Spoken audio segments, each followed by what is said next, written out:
that from the beginning. Bringing back the schools this next time will take an extra effort. Can be done, it will be done, and then in the months ahead, we'll be able to do so much more as we start to feel the effects of a vaccine reaching this city. And hopefully that starts in the next month or two. But in the meantime, to bring schools back, we have to take our core vision, which is health and safety first, and intensify it. The data and the science govern all our decisions. We saw these numbers rise. We made a decision based on the standards we put forward months ago.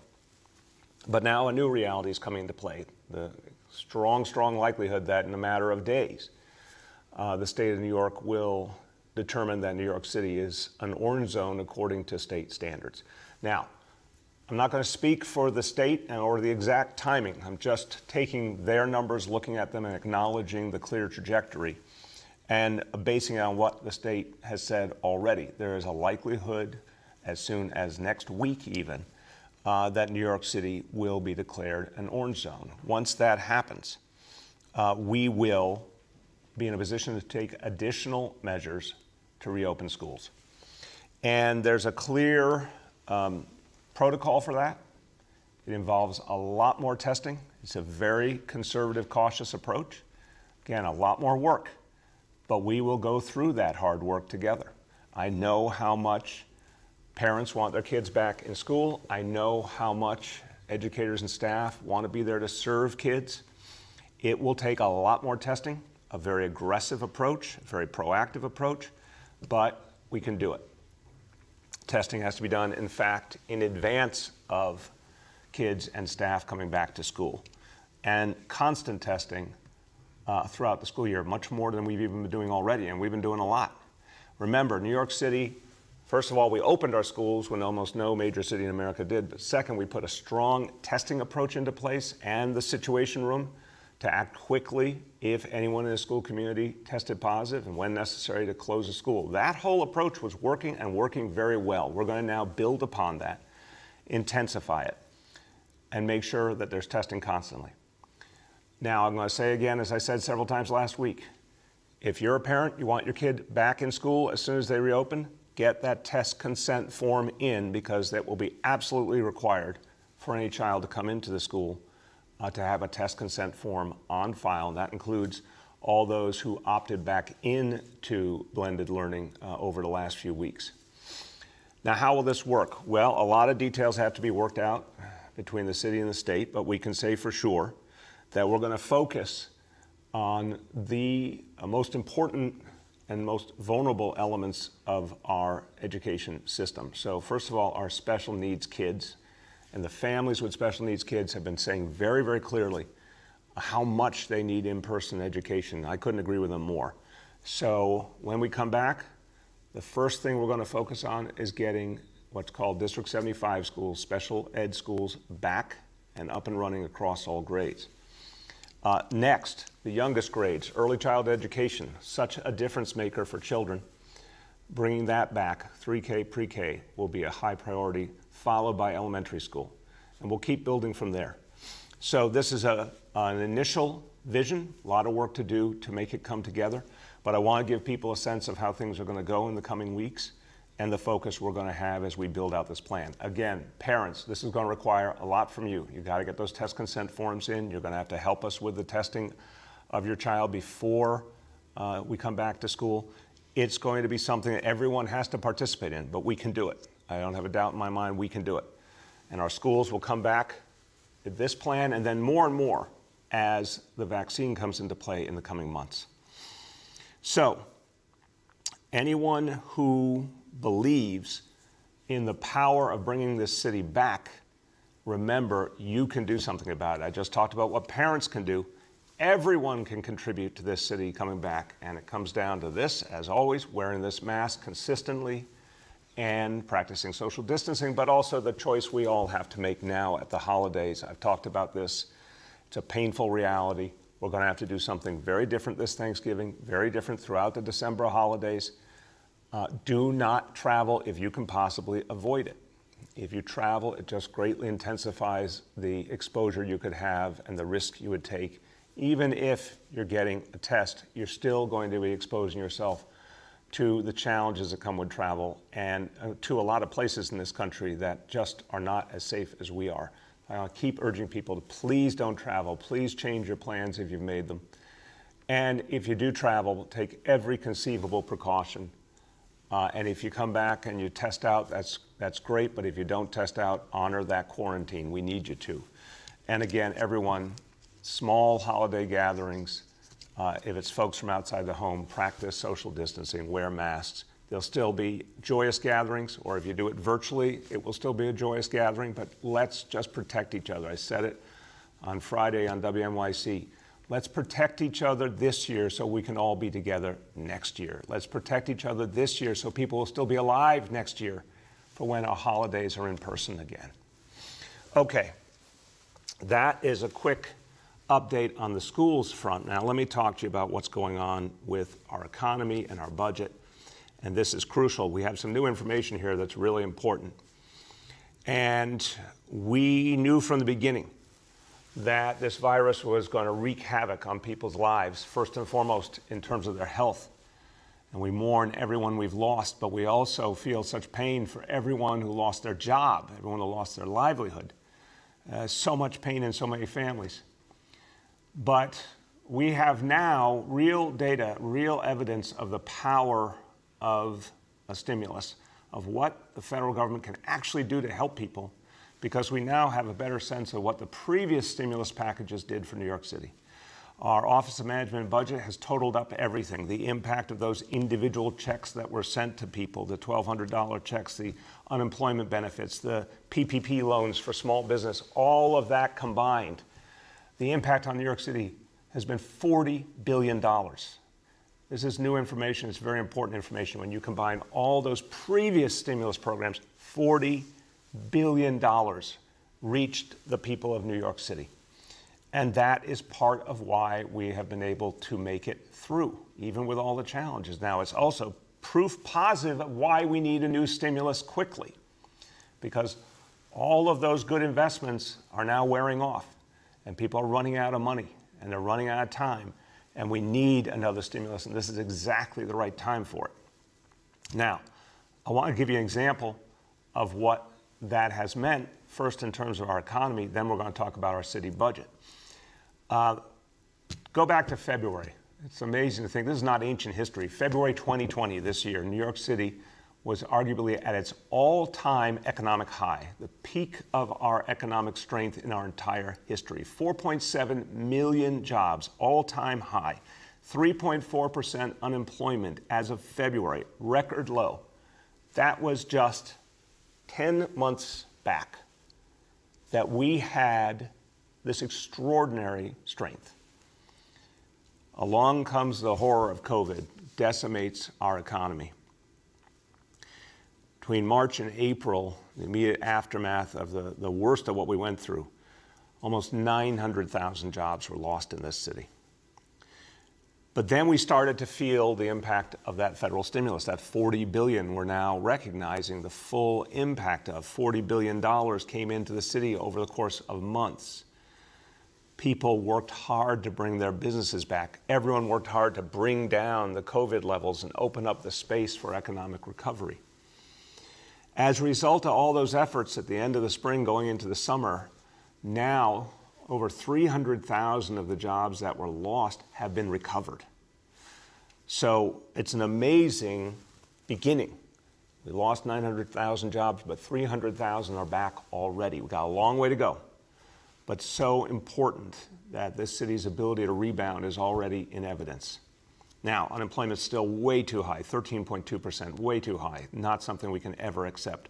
Many people suffering, a long way to go. Parts of our economy are going to take a long time to bring back. But you now can see the impact of a stimulus, the way it kept people afloat, the way it helped people bring back their businesses, and the way it could do that again, and the sheer impact of New Yorkers doing the right thing and fighting back this disease and opening up the space for us all to recover. As we face the danger of a second wave of COVID, again, there couldn't be a more important time for a new federal stimulus. And it is going to be the difference maker. It's the only thing that could be the difference maker. New Yorkers are doing a hell of a job fighting back this second wave. We're in real danger here, but people are fighting. They're doing the right thing. But again, we're running out of time on the economic side as well. We need that stimulus to keep people going. And that means now.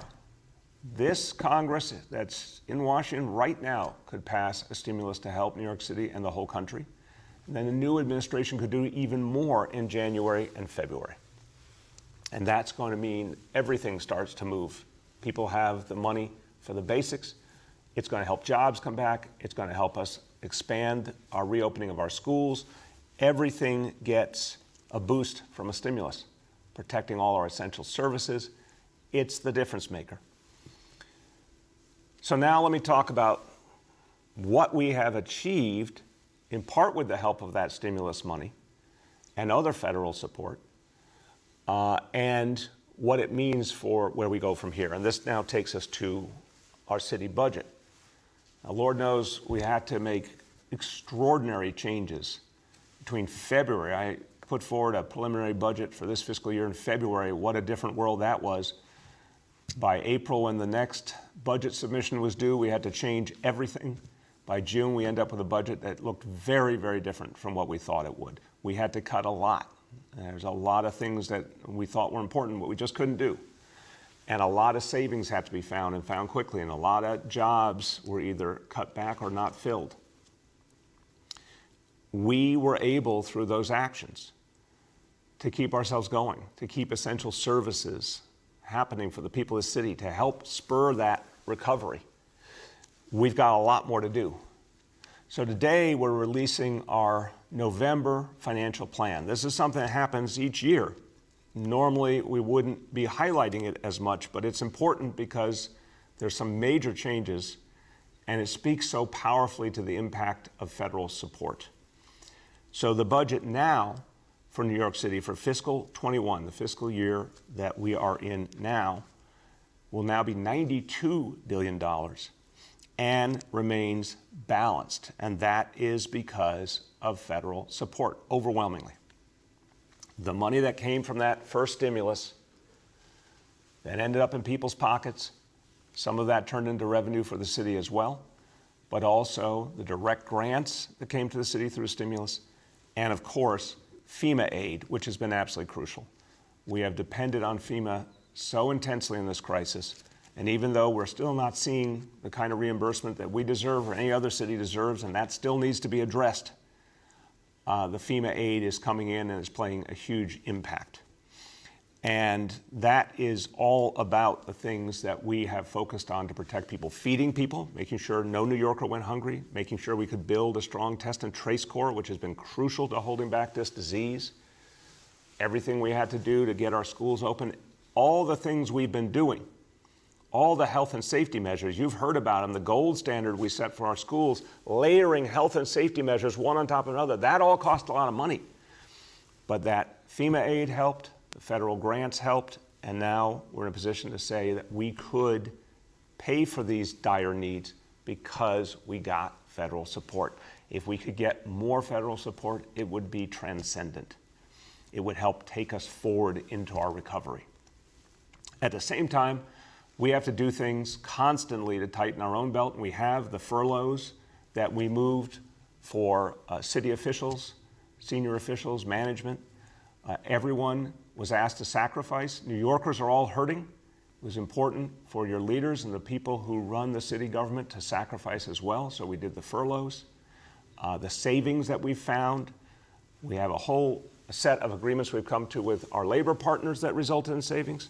But in addition to that, $1.3 billion in new savings being announced in this November plan. And that is for both this current year, fiscal 21, and for next year, fiscal 22. So the budget reserves, these reserves continue to be strong, and we're going to continue to protect them. And that's something that has been a crucial part of our work as well, and has helped us work our way through.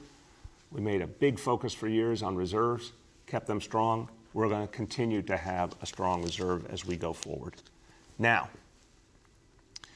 what I've told you is at least some good news. There's some good news. A lot of federal money came in. There's some good news. It really helped families keep going. There's some good news. It helped us, the city government, to keep going. But there's not only good news, to say the least. There's some bad news on the budget front as well, and that's what we see for the next fiscal year. Right now, an almost $4 billion gap looming. $4 billion now. But of course, that gap could easily grow. If there's not a stimulus, we're going to see less and less revenue coming in. If there's not a stimulus, the state of New York is going to be in dire, dire shape, and unfortunately might have to pass on cuts to localities. So as much as I'm happy to give some good news, I have to also frame the reality that comes into play very soon.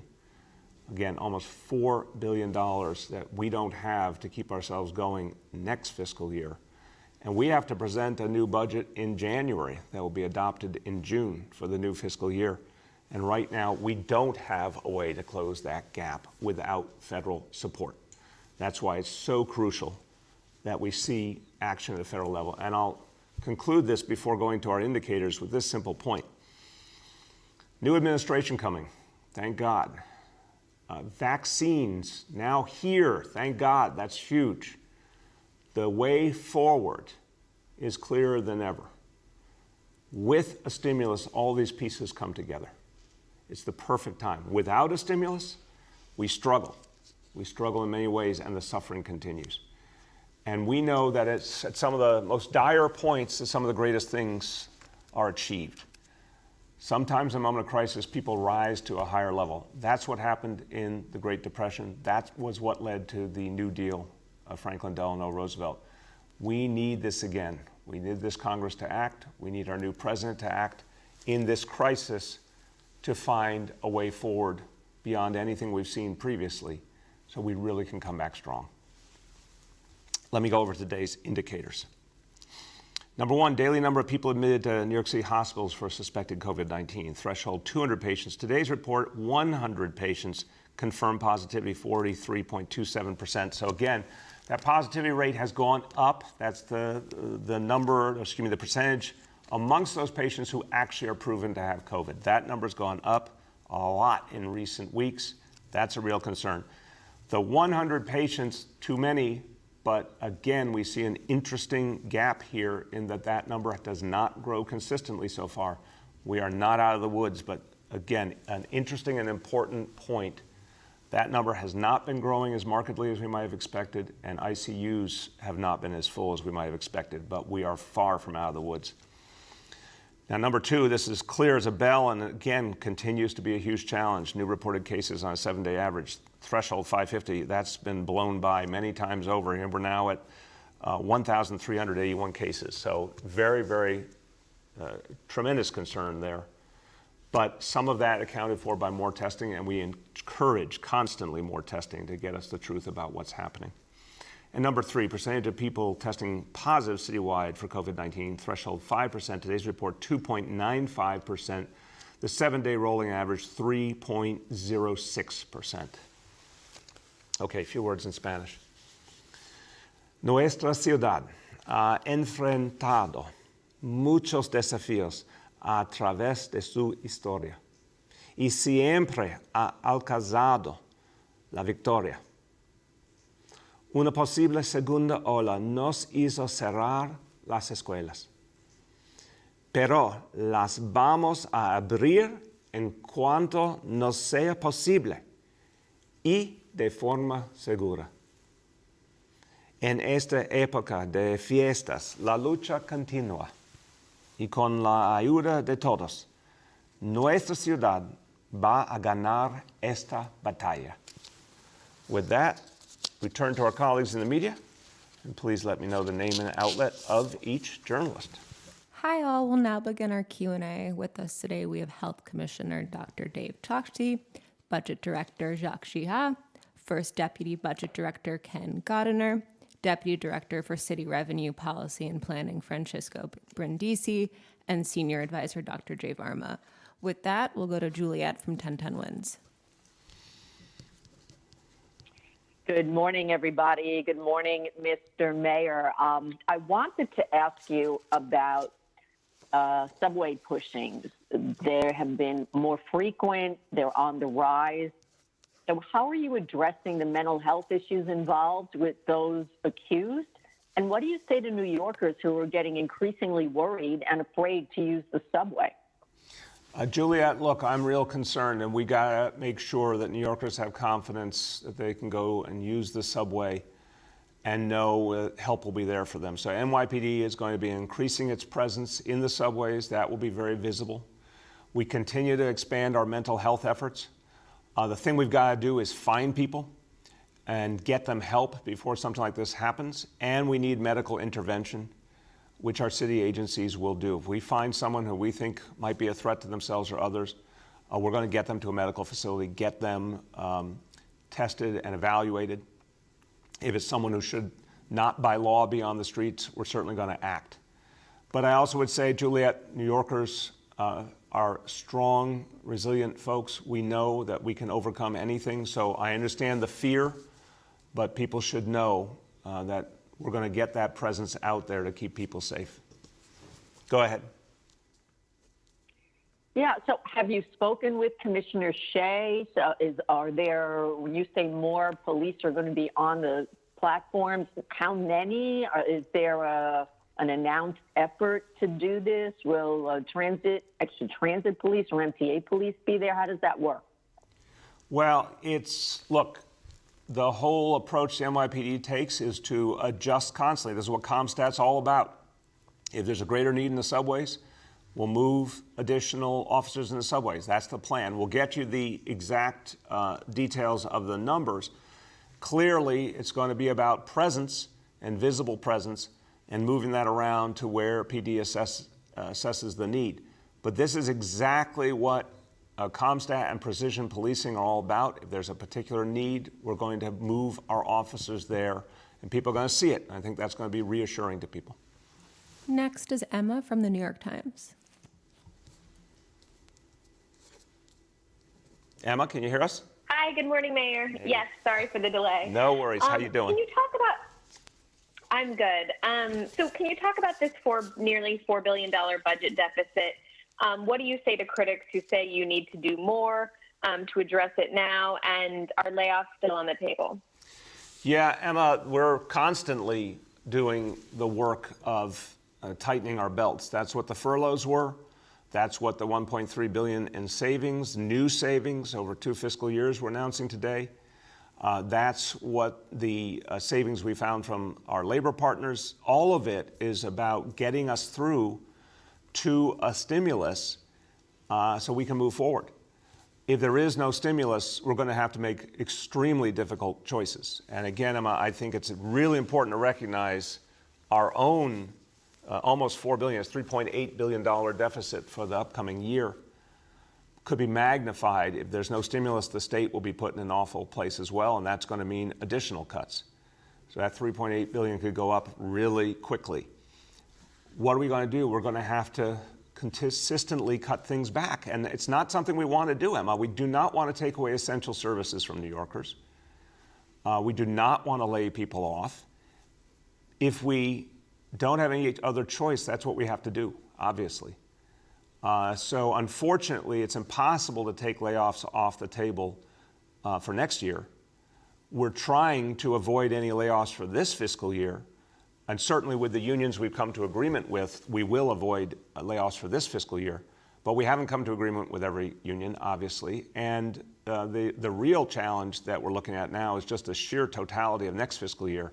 So sadly, and no one wants it, but sadly, layoffs could well still be on the table going forward, certainly for next fiscal year, if we do not get that stimulus. Go ahead. And in terms of the labor deals, what do you say to critics who say that you're kicking those costs down the road, that you're kicking the can down the road? Why push those back to next year? Because first of all, we needed relief immediately to be able to continue to provide city services and to be able to keep people employed. I value every single one of our public servants and our employees as people who help other people. I also recognize they're breadwinners for their family. We do not want to put people out of work.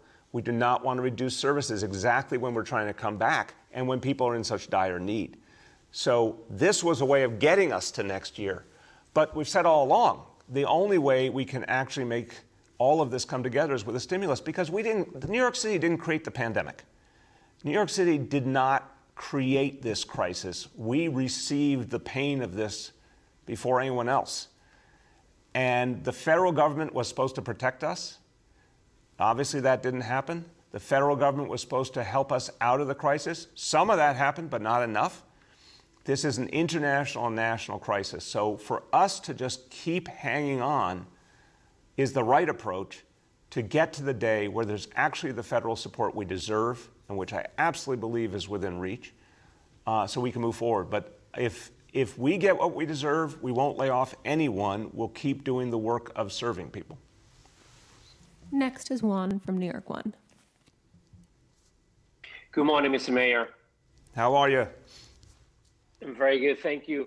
So knowing that the holidays are coming, that even the state, Governor Cuomo yesterday said that he's expecting a spike in new cases, knowing everything that is going on with the second wave, do you think it's realistic or pragmatic to think that New York City is going to be able to reopen schools before the new year? Juan, look, it's tough, but we know that our parents who have their kids in school in blended learning want their kids back in school. We know we established an incredible success with safety. We showed that gold standard really worked in terms of keeping schools safe. We've got to give parents this option again, but it'll take a lot of work. It'll take a whole lot of work. So our goal here is to put that together, no matter how much work it takes, no matter how much testing it takes. We're going to need a lot of parent participation. And this is crucial, and I'm saying it to all the parents of New York City. If you want your child in school, you really have to help us out with those consent forms. If we say we need your child tested in advance of school opening, whether that's something we provide at the school building or someplace else, we need parents to follow through. But there is a path, and we want to get schools open as quickly as possible. Go ahead. And the New York Times just reported this morning that Polly Trottenberg, your transportation commissioner, will be leaving your administration next month. Recently, we've seen several departures. Given the fact that next year will be extremely challenging for the city, how can you assure New Yorkers that you will be able to recruit the best talent to help you bring the city back in your last year in office? It's an important question, but I'll tell you right off the bat, we already have the best talent. We have a very deep bench. Every single one of our commissioners who has succeeded because they had a strong team around them, their own talents, of course, but they also had a strong team around them. And we've got a lot of good talent to draw upon. We may, in some cases, bring in someone from outside, but in most cases, what we'll do is simply work with the very deep bench we have. Polly has done an extraordinary job. I want to thank her.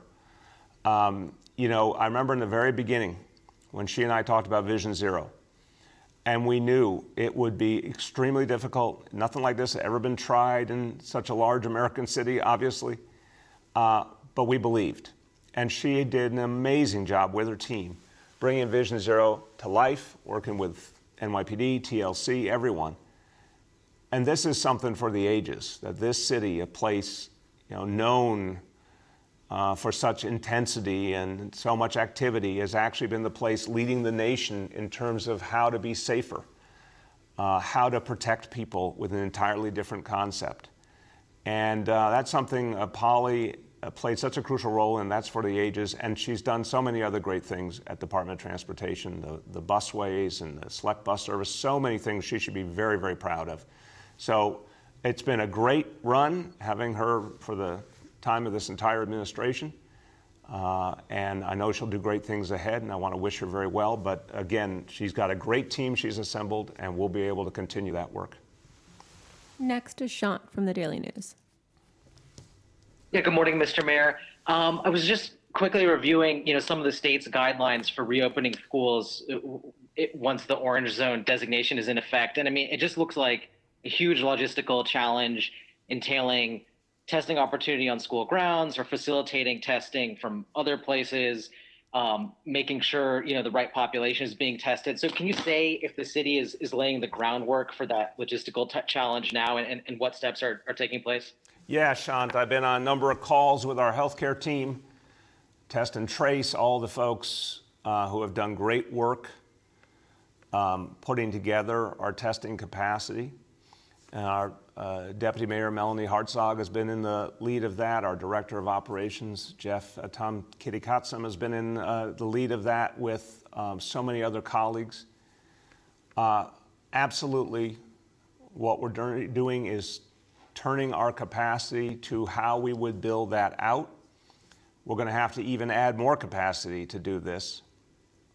But the point I would say is it can be done. It absolutely can be done. We proved with the monthly testing program and with the weekly testing in the yellow zones, it can be done.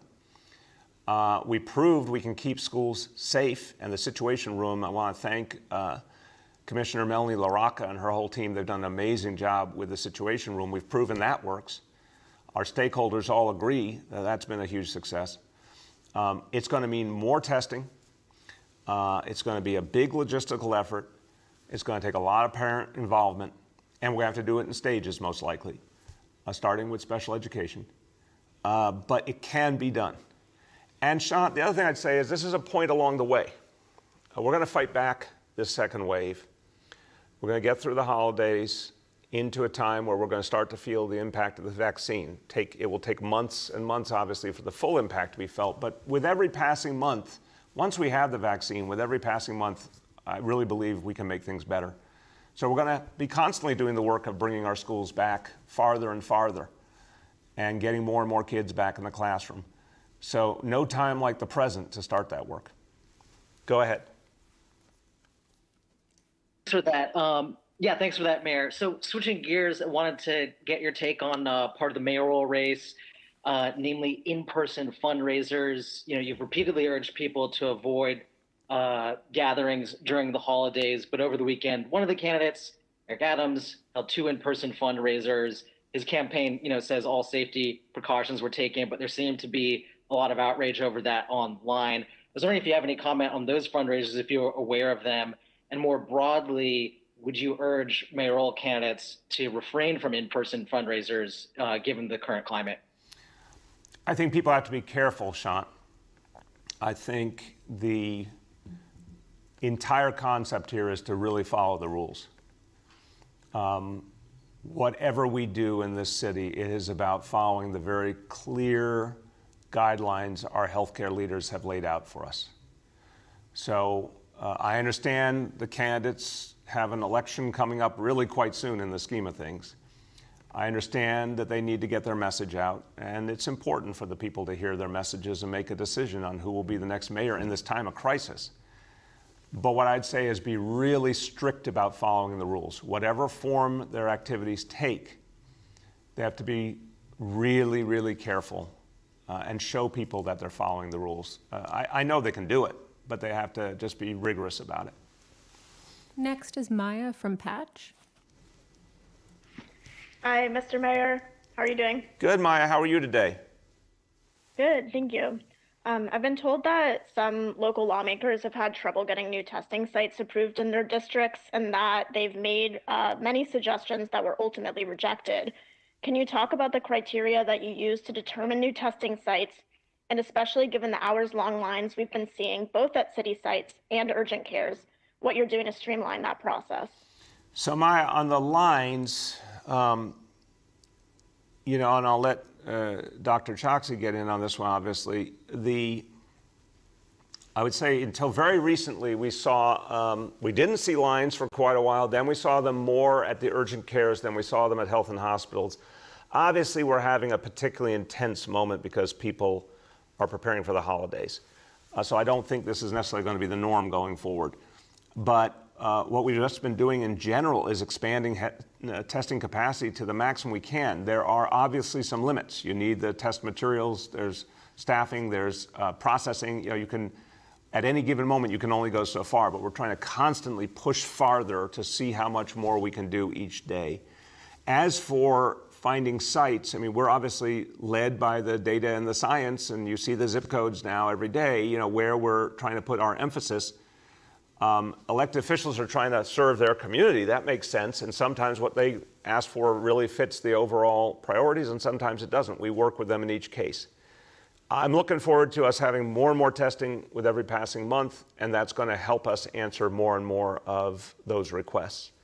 Dr. Choksi, you want to talk about the lines and how we're addressing that?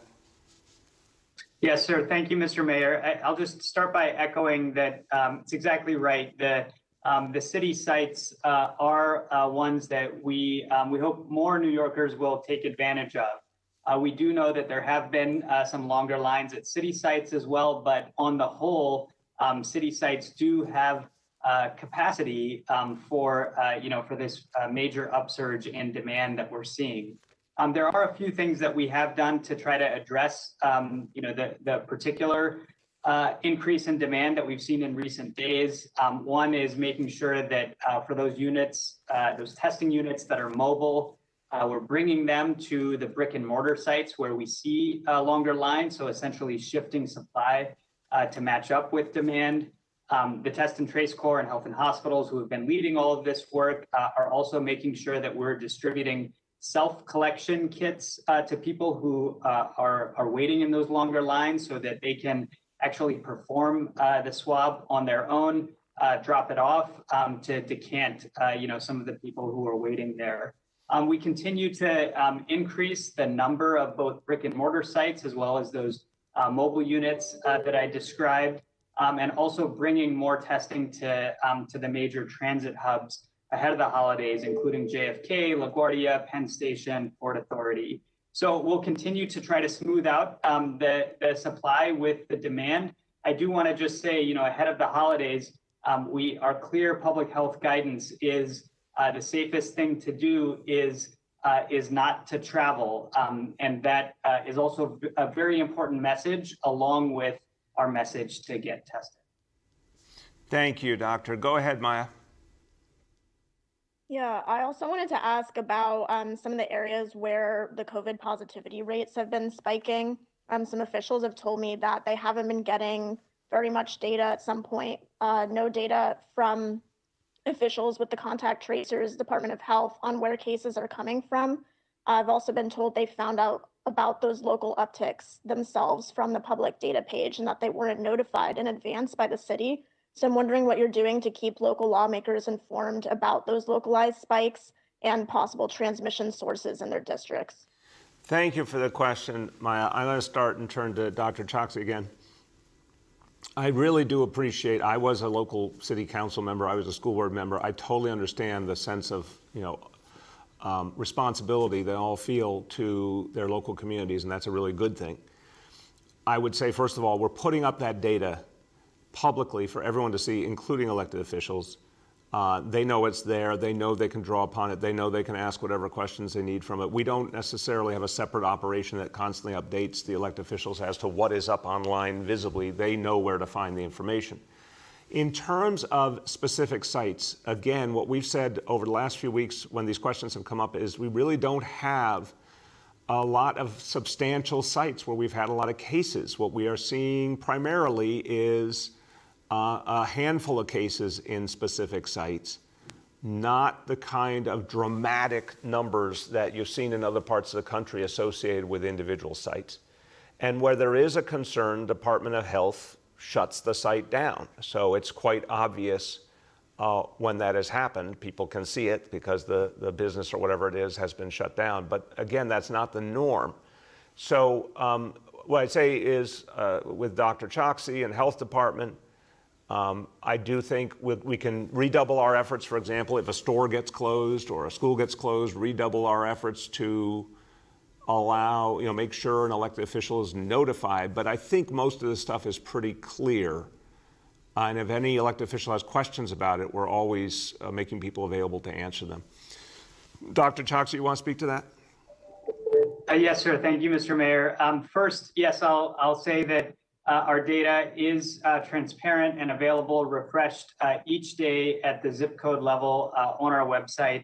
And we have had specific conversations with a number of elected officials and their staff to make sure that that people know how to navigate the site, how to distinguish between various elements of the data that we have there. In addition to that, second, we have very regular conversations with both elected officials, but also other leaders in the community, whether they're faith leaders or people who lead nonprofit community-based organizations. Those are happening on at least a weekly cadence and sometimes even more frequently.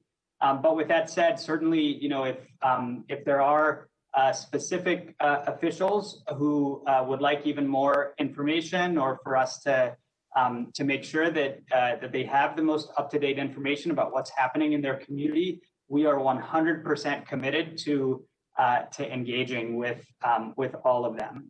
And then the final thing that I'll just say briefly with respect to sources of spread, beyond what the mayor has already said, is that we know, again, both from our experience here in New York City, but also around the country, around the world, a major source is smaller social gatherings. And that is something that is of the utmost importance as we head into the holidays, knowing that people from different households may be gathering, may be convening. It is so important to stay safe. First, to avoid those types of smaller social gatherings, if at all possible. And if you do have to have them, make sure that you're following rules around distancing and wearing masks, because those have been major contributors to spread. Thank you, Doctor. Go ahead. Next is Arthur from Fox 5. Hi, Mr. Mayor. I hope you and your family are well. Thank you very much, Arthur, and to you and yours. How you doing? I'm doing great, thank you. My question is one on race. You articulated the tale of two cities early on. The question is, which of the two cities do Asians belong to? And I ask this because your actions on specialized high schools, which was dropped, in effect treated Asians as a class of New Yorkers who were deemed okay to take hard-earned opportunities from in their perspective. Yet Asians are a minority, and despite the myths, as you all know, the vast majority of Asians struggle as their fellow citizens that are African American and Latinos do in the city with things like income and housing and education. And yet, even with Asian-owned small businesses devastated by the impact of the pandemic, leaders there say they've been excluded from your Racial Inclusion and Equity Task Force. At a September roundtable to support entrepreneurs of color, Asians apparently were not even mentioned once. So the question is, in which of the two cities do Asians belong to? Well, Arthur, it's such a important and honest question, and I appreciate it. So let me give you some quick points. First of all, this is a city that is almost 2/3 people of color, and that clearly includes our Asian communities. So if we're talking about a history of institutional racism and exclusion, that has affected Asian communities deeply, unquestionably, not only in the past history of this country and this city, but even to today. If we're talking about economics, you're absolutely right. So many Asian American New Yorkers struggle economically. So many immigrant families are struggling to make it in this city and pass something better along to their children. If we don't say that often enough, that's something we have to fix, I have to fix, and my team has to fix. The task force includes leaders of color across the administration, all agencies, including Asian leaders. And we have a number of East Asian and Southeast Asian leaders in this administration, and they participate deeply.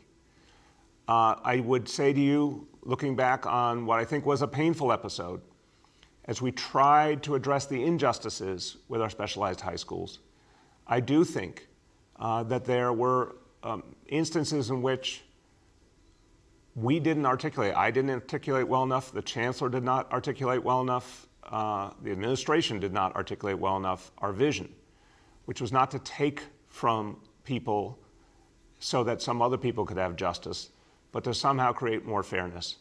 I don't think we did that well enough. We can do both. We can create more justice and more opportunity at the same time. So, Arthur, it's a very good question, a very important question. I've said before, I want to say it again. I apologize to members of the New York City Asian American community who felt that the specialized high school vision was meant to exclude them. It was not. It was meant to help ensure that Black and Latino New Yorkers who are being excluded painfully, horribly from specialized high schools would have opportunity, but not to in any other way take away from another group. And we simply didn't handle that right. And that's my fault. I'll take responsibility for that. But the issue is still very much alive, Arthur. The specialized high schools still don't make sense.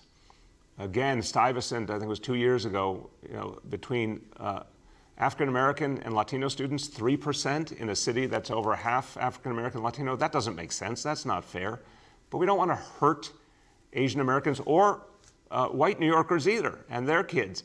We've got to find a way to create more justice, more consistency, more fairness, while increasing opportunity for everyone. And that's on us to present that vision now and put it into effect as much as we can in the 13 months ahead.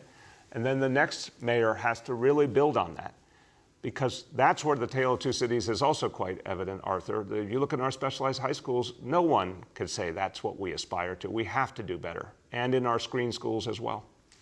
Go ahead, Arthur. Thank you.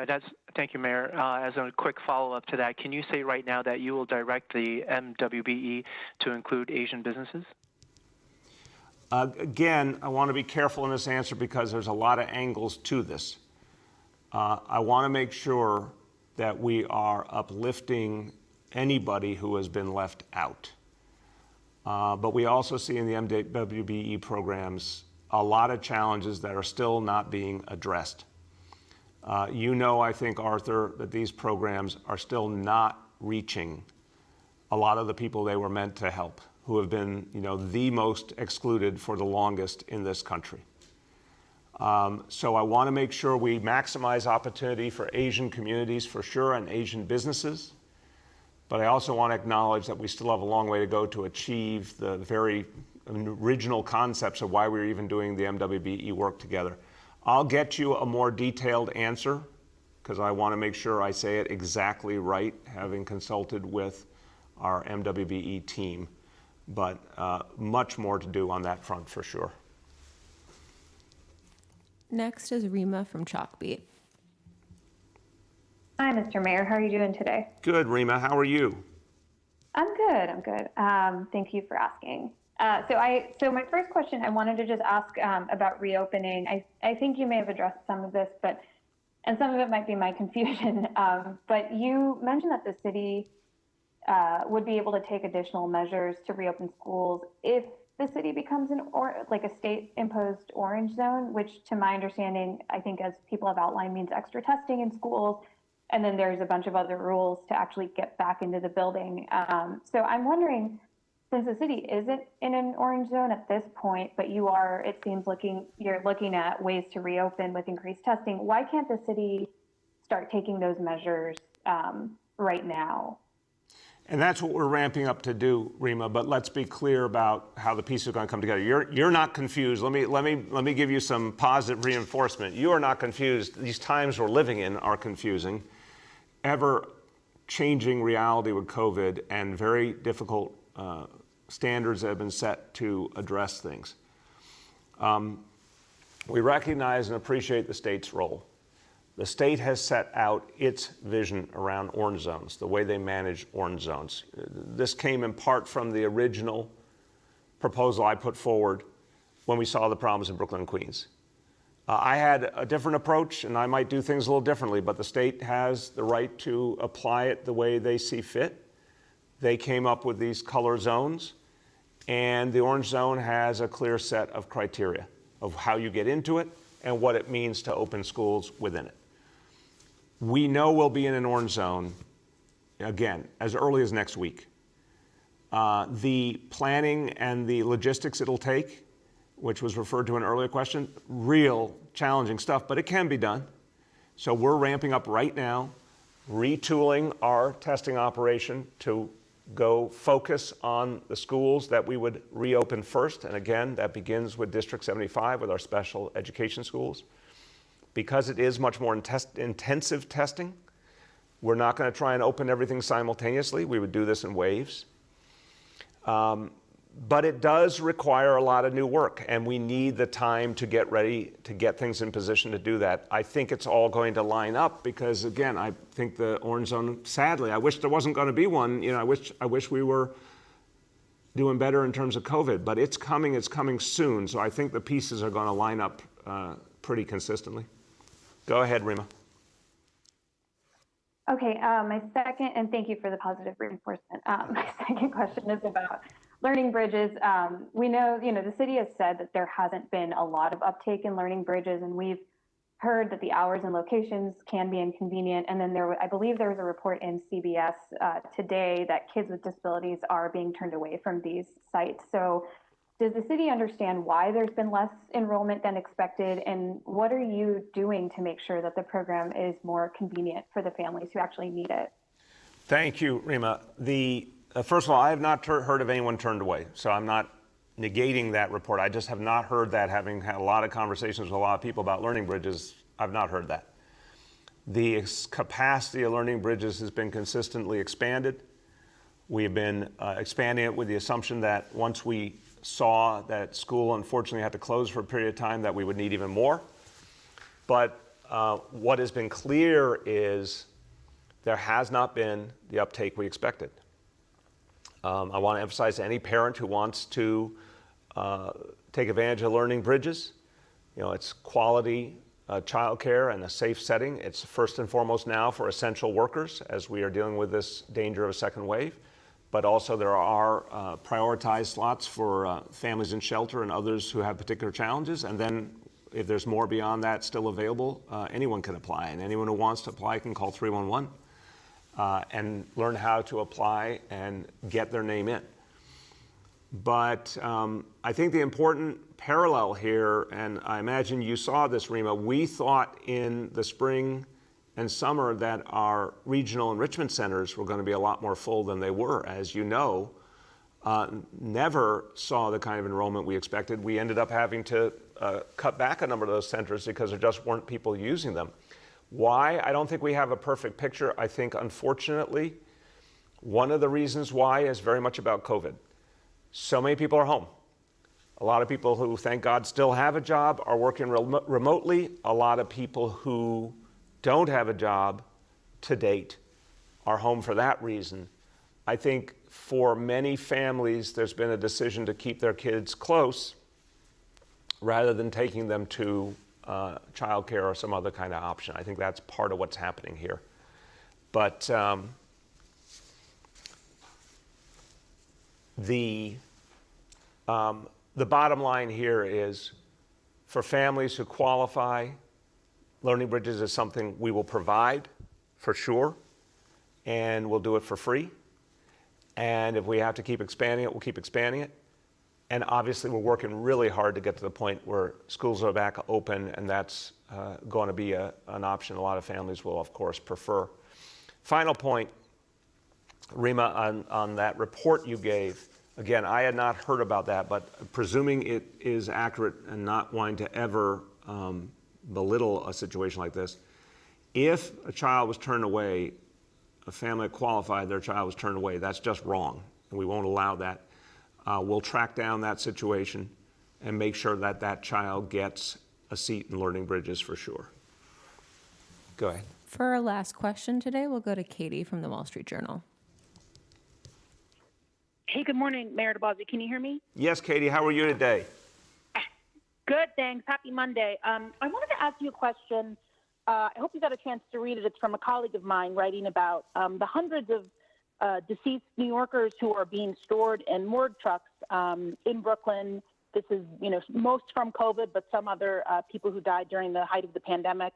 And I'm curious, when he spoke to officials at the medical examiner's office, this was sort of due to, obviously they were very overwhelmed. This was unprecedented. But we are curious, they use a lot of temporary measures to kind of get through the peak of the pandemic. And are there any plans from you to increase money to OCME if there is a second wave? God forbid there are increased deaths because of this, but I don't know if you have any plans to increase the funding there or make any changes. Well, thank you for the question, Katie. It's a sad but real question.